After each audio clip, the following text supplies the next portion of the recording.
Hello friends, welcome to my YouTube channel Kashi channel में आप सभी भक्तजनों का हार्दिक हार्दिक स्वागत है। फ्रेंड्स, जैसा कि हम सभी जानते हैं 3 जुलाई को है गुरु पूर्णिमा और सावन सोमवार की शुरुआत का प्रथम सावन सोमवार का शुभ दिन।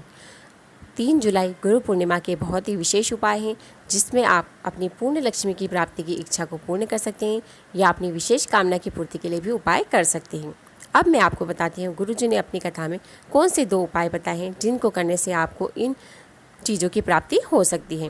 पहला उपाय आपको करना है मन चाहे इच्छा की पूर्ति के लिए। यह किसी भी विशेष काम की इच्छा के लिए आप कर सकते हैं।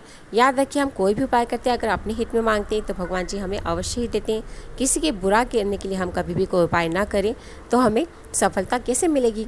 इसलिए अपनी अच्छाई के लिए ही, अपने लिए अच्छा हो इसलिए ही हम उपाय करें, अपनी तरक्की के लिए उपाय करें, आपको सफलता अवश्य मिलेगी।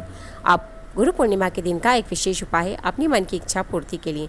यह उपाय आप शुभ विवाह के लिए, अच्छे पद की प्राप्ति के लिए, अच्छी नौकरी के लिए या अच्छा घर खरीदना चाहते उसके लिए भी कर सकते हैं, या अपने घर में खुशहाली हो, तकलीफ़ें दूर हो जाएं, धन संचय हो इसलिए भी कर सकते हैं। किसी भी तरह की मन की इच्छा की पूर्ति के लिए आप इस उपाय को करेंगे, आपको सफलता अवश्य मिलेगी। फ्रेंड्स, अब मैं आपको बता दूँ यह उपाय आपको करना कब है। यह उपाय आपको करना है प्रदोष काल के समय, गुरु पूर्णिमा के दिन। आपको क्या करना है, प्रदोष काल के समय आपको इस उपाय में चाहिए 1 आखा चावल का दाना, 1 बेलपत्री और 1 कलश जल। आप इन तीनों चीज़ों को लेकर चल जाइए शंकर भगवान जी के मंदिर, शिवलिंग के पास आराम से बैठिए। अब जो आखा चावल का दाना आप ले गए हैं उसे आप शिवलिंग के ऊपर समर्पित कर दीजिए, चंद्रमौली महादेव की जय हो।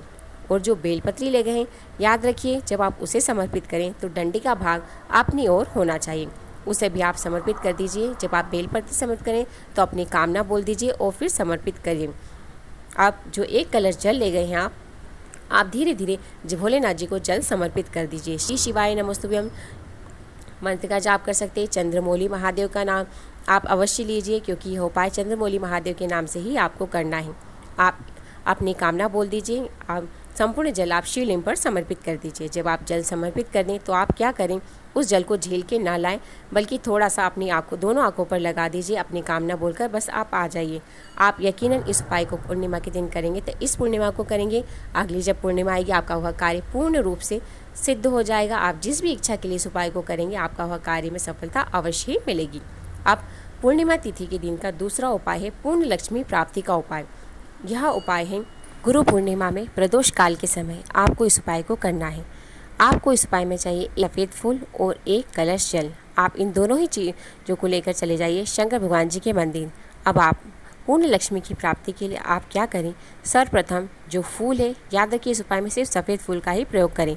जो फूल है उसे आप शिवलिंग पर समर्पित कर दीजिए। खिला हुआ भाग अपनी तरफ होना चाहिए और डंडी शंकर भगवान जी की शिवलिंग की पीछे तरफ।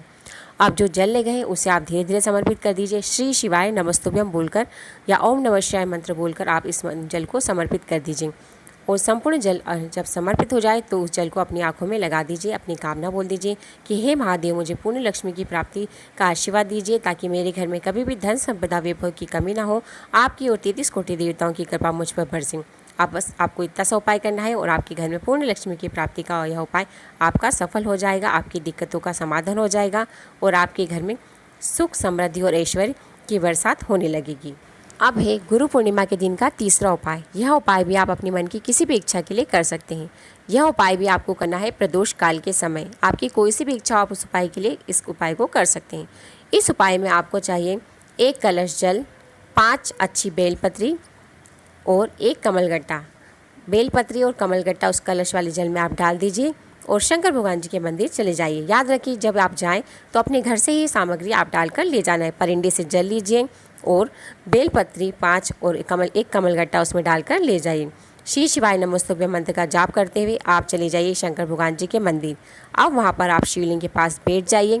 अपनी माँ की कामना बोलते हुए आप संपूर्ण जल शिवलिंग पर समर्पित करिए। जब आप जल समर्पित करें तो आपको एक नाम लेना है, वह है चंद्रेश्वर महादेव की जय हो। इस उपाय में आपको चंद्रेश्वर महादेव की जय बोलते हुए संपूर्ण जल और 5 बेलपत्री और 1 कमल का जो भी उसमें है संपूर्ण सामग्री आप शिवलिंग के ऊपर समर्पित कर दीजिए और अपनी मन की कामना बोलकर आप आ जाइए। जब आप 5 बेलपत्री समर्पित करें तो आप क्या करें, कभी कलश में रह जाए तो उसे आप निकालकर शिवलिंग पर समर्पित कर दीजिए। और अपनी कामना बोलकर आप आ जाइए। आपकी कोई कामना होगी आप पूर्णिमा के दिन प्रदोष काल के समय इस उपाय को कर सकते हैं। याद रखिए, प्रदोष काल का जो समय होता है गुरुजी ने बता रखा है 4:30 बजे से 6 बजे तक का समय प्रदोष काल का होता है। आप इस समय इस उपाय को करिए, काफ़ी सफलता आपके हाथ में आएगी। आपका जो भी जिस भी कामना से इस उपाय को करेंगे आपके वह कार्य सिद्ध होगा।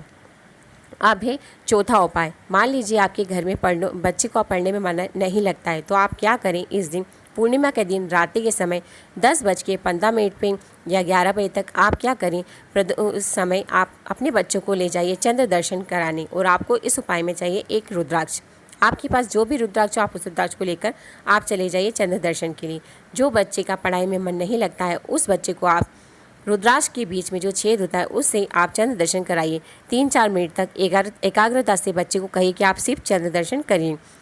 बच्चा खेल खेल में उस छेद में से चंद्र दर्शन कर लेगा और चंद्रदेव की कृपा उस पर हो जाएगी। उसका पढ़ाई में मन लगेगा, एकाग्रता बढ़ेगी और आपकी जो परेशानी है वह परेशानी दूर हो जाएगी और बच्चे का पढ़ाई में मन लग जाएगा।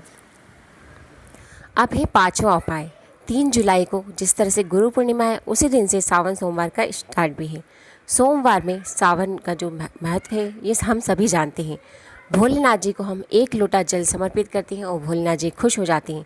उनको अति प्रसन्न करने का सावन में एक बहुत ही अच्छा उपाय है जो गुरुजी ने हमें बताया है कि सावन में हमें 1 लोटे की जगह 2 लोटों से 2 कलश से शिवलिंग पर जल समर्पित करना है और जल एक साथ ही समर्पित करना है।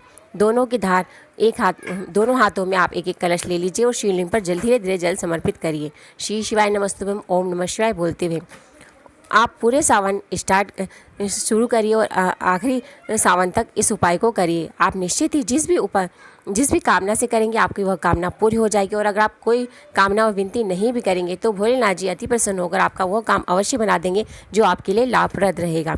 तो इस उपाय को आप सावन के सोमवार में अवश्य करिए। अब सावन सोमवार का एक दूसरा उपाय है। मान लीजिए आपकी कोई कार्य बहुत समय से टल रहा है, नहीं हो रहा है, या कोई नया कार्य करने की आपकी इच्छा है और आप चाहते हैं कि वह कार्य में सफलता मिलेगी या नहीं, तो आप सावन सोमवार में एक नियम बना लीजिए। या तो हफ्ते में एक बार या प्रतिदिन किसी भी 108 चावल के दाने, 108 मूंग के दाने, चने की दाल, किसी भी चीज़ को चढ़ाने का नियम बना लीजिए कि आपको 108 समर्पित करना है शिवलिंग के ऊपर। और अपनी कामना बता दीजिए आप जिस भी उद्देश्य के लिए इस नियम को बनाएंगे। जब आपका पूरा सावन सोमवार पूरा होगा तब आप देखेंगे कुछ ही दिनों में आपका वह कार्य जिस कामना से आपने इस उपाय को करा है आपका वह कार्य सिद्ध हो जाएगा। आप जिस कार्य में रुकावट आई थी वो रुकावटें दूर हो जाएंगी और आप सफलता की सीढ़ी पर चढ़ जाएंगे। सावन सोमवार और गुरु पूर्णिमा के ये उपाय अगर आप सुने तो पूर्ण विश्वास और भरोसे के साथ करिए, आपको सफलता अवश्य ही मिलेगी और आप प्रगति के रास्ते सुलभ होंगे। फ्रेंड्स, अगर आप ये वीडियो देखें तो इस चैनल को लाइक, सब्सक्राइब और शेयर करना ना भूलें और प्लीज़ इस चैनल को सब्सक्राइब करें और इस चैनल को शेयर करना ना भूलें। Thank you.